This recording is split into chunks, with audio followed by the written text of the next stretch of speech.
Ito ngayong unang araw ng first ever Quirino Youth Camp for Leadership Engagement and Development dito sa Aglipay Caves and Campsite, mga best friend. Ang camp na ito ay fully funded by the Provincial Government of Quirino Province sa pangunguna ng ating mahal na Governor Sir Dakila Carlo Cua at sa suporta ng ating minamahal na Congresswoman Ma'am Midi Cua, mga best friend. Make sure na papanoorin mo ang video na ito at ipapakita ko sa iyo.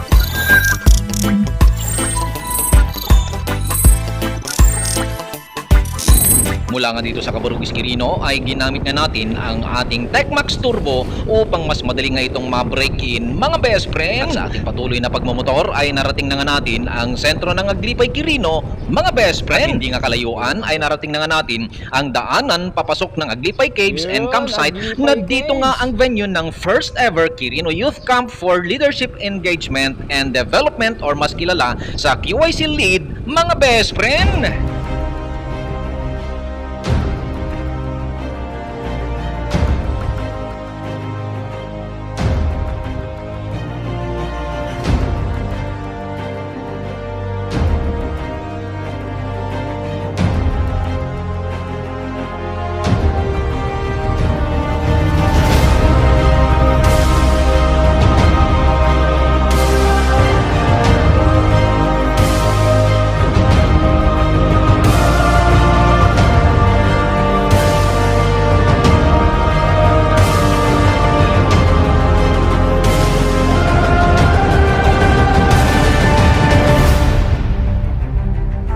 Isang makakabataang araw po sa ating lahat. Ako po si Heidi May Ruano Diaz, ang Pangulo po ng Panlalawigang Federasyon ng mga Sangguniang Kabataan po ng probinsya ng Quirino.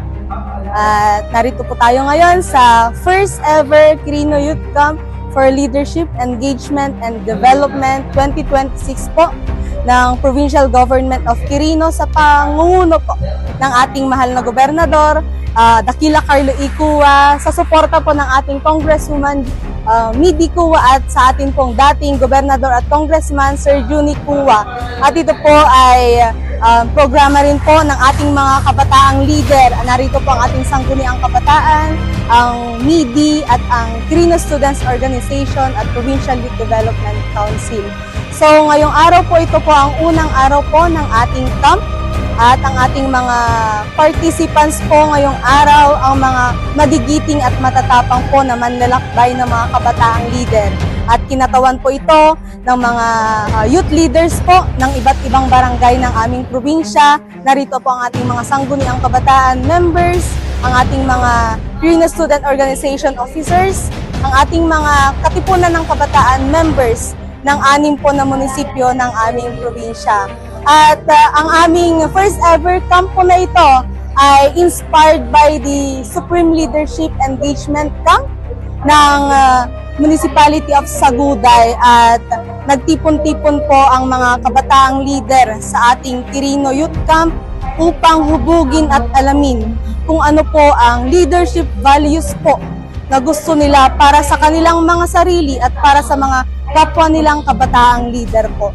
At narito po kami ngayon, sama-sama po nagkakaisa para po paigtingin pa at palakasin po ang mga leadership values po na meron ang ating mga kabataang leader po dito sa ating probinsya, dahil naniniwala po kami na ang mga kabataang leader po ng Quirino ay hindi lamang po magagaling, hindi lamang po nag-excel po sa academic, but also may malasakit po sa mga kapwa nila kabataang leader at mga kabataang Quirinian.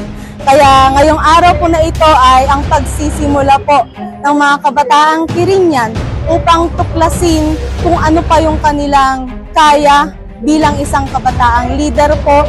At paglabas po nila sa aming 3 araw ng camp na ito ay matutuklasan nila at maibabahagi nila sa aming mga kapwa kabataang Quirinian na ang tunay po na pag-asa ng aming probinsya ay ang mga kabataan, at sabay-sabay po naming tutuparin yung pangarap po ng aming probinsya para sa mga kabataang Quirinian po na tulad namin lahat. Actually po, ang mga mentors namin ay mga professionals po na galing po sa iba't ibang lugar, at pinili po nila ang mga kabataang Quirinian upang i-guide at buksan ang mga puso at isipan ng mga kabataang leader dito po sa aming probinsya. Ang ating mga participants ay wala pong i-provide na mga registration fee dahil ito po ay libre. Ang lahat po ng mga supplies po, mga kits po ay libre dahil po sa suporta at pag-approve ng ating provincial government sa pangunguna po ng ating provincial governor Dakila Carlo Icua. At yan po ay sinuportahan po ng ating Congresswoman Midi N. Cua po. Kaya ayun po, isang malaking pasalamat po namin dahil po sa kanilang pagsuporta at pagmamahal sa mga kabataang Quirinian ay naibigay po namin ang programa ito na libre po sa lahat po ng ating mga kabataang Quirinians po. Sa mga kabataang Quirinian po na nanonood dyan, abangan nyo po yung susunod po na Quirino Youth Camp natin upang matuklasan nyo rin at makita kung ano po ang nilalaman ng ating QYC lead po dito sa ating probinsya. Ako po si Ervin J.V. Lopez, the Local Youth Development Officer ng LGU Sagugay. Ang journey ko po bilang isang community leader ay nagsimula isang produkto ng redirection or ng isang rejection, and ginawa ko po yun na inspirasyon para magpatuloy po at humanap ng ibang way para makapaglingkod bayan. At yun nga po, isa din po akong produkto ng isang camp katulad ng Quirino Youth Camp. At ang Quirino Youth Camp po ay isang bitiin ng lokal na pamahalaan ng probinsya ng Quirino para paigtingin ang karapatan ng mga nagkakaisang kabataan ng Quirino at upang magkaroon po ng ripple effect sa mga kabataan at makapagbigay ng inspirasyon upang magpatuloy po sa buhay. Ang camp na katulad po nito ng Quirino Youth Camp ay isang once in a lifetime opportunity. Hindi po lahat ng kabataan na bibigyan ng pagkakataon na ma-experience yung ganitong journey bilang isang kabataan at bilang isang kabataang leader ng ating komunidad. Kaya I am inviting everybody, encouraging everybody na pagtulong-tulong po tayo na gumawa pa po ng mas maraming mga kabataan, palakasin pa po yung mga boses ng kabataan dahil hindi lang po tayo kabataan, kundi tayo po ay nagbibigay ng malaking impact pag pinagsama-sama po natin yung boses natin, yung mga micro na gawain natin, nagkakaroon po ng malaking impact sa ating society. So magandang hapon po or magandang araw po sa ating lahat. Ako po si Vienny Deshery B. Repalda. Isa po akong produkto ng SLEC1. At masaya po ako dahil naging produkto po ako nito. Dahil natupad ko po yung pangarap ko, which is isa na po akong ganap na guro ngayon. Dahil sa pagsigaw ng mga pangarap ko sa mga araw po na nandun ako sa camp, natupad po yung pangarap ko na yon. And then ngayon po, isa rin po akong SK Secretary sa aming barangay. By that, nai-impluwensyahan ko po yung mga youths na sumali po in terms of volunteerism. Kapag meron pong mga blood donations, nai-invite ko po sila.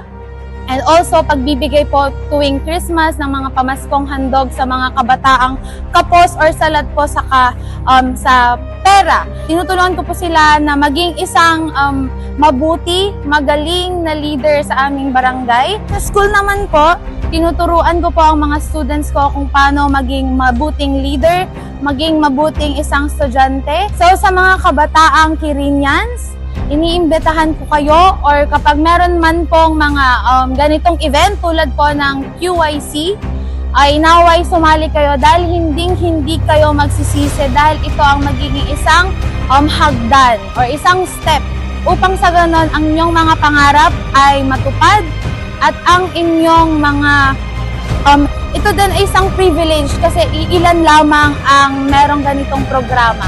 Kaya huwag magdalawang isip na sumali. At kapag maraming mga programs, sali lang ng sali kasi unlimited naman. Good afternoon po sa ating lahat. Ako po si Jamaica Bugatti from Baldigi, Mandela, Quirino. And sa ngayon po is nandito po tayo sa Quirino Youth Camp for Lead po. We would like to thank you po kay Governor Dax Cua and kay Ma'am Congressman Midi Cua sa pag-held ng gantong programa para sa mga youth kasi dahil po dito is parang for me po is may enhance po yung knowledge ko and in the future po talaga is gusto ko po talagang maging leader, maging maging good leader and gusto ko pong mag-share ng mga experiences ko sa mga susunod na generations po. Yun lang po. Hello everyone, I'm Josh DJ R. Miguel from Ginaldin Aglipay, Quirino. So ngayon, nandito po tayo ngayon sa Quirino Youth Camp kung saan marami tayong dapat matutunan dito sa camp na magaganap ngayon. So para po sa akin, sana paglabas dito ay marami kaming matutunan, makuhang ma-enhance pa ang pagiging student leader namin. Hindi lang sa ngayon, kundi pati sa paglabas pagkatapos ng youth camp na to. And sa huli po, nagpapasalamat po ako sa mga tumulong sa amin para mas matuto pa. Lalong-lalo na po kay Governor Dax Kua and Congresswoman Midi Kua. Lamang po. Thank you. Ang sabi nila mga best friend, ang kabataan daw ang pag-asa ng bayan. Pero ang masasabi ko naman, ang Diyos ang huhubog dapat sa buhay ng isang kabataan na magiging pag-asa ng ating bayan.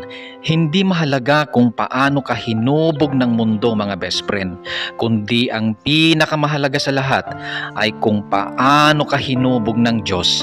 Yan ang pinakamatatag na pundasyon, bubuo at magpapatibay sa buong pagkatao at buhay ng isang magiging future leader, mga best friend. Ito po ang inyo pong kaibigan, best friend motto na nagsasabing, when you ride, leave your pride, at sa Diyos lamang umasa at huwag sa maling akala.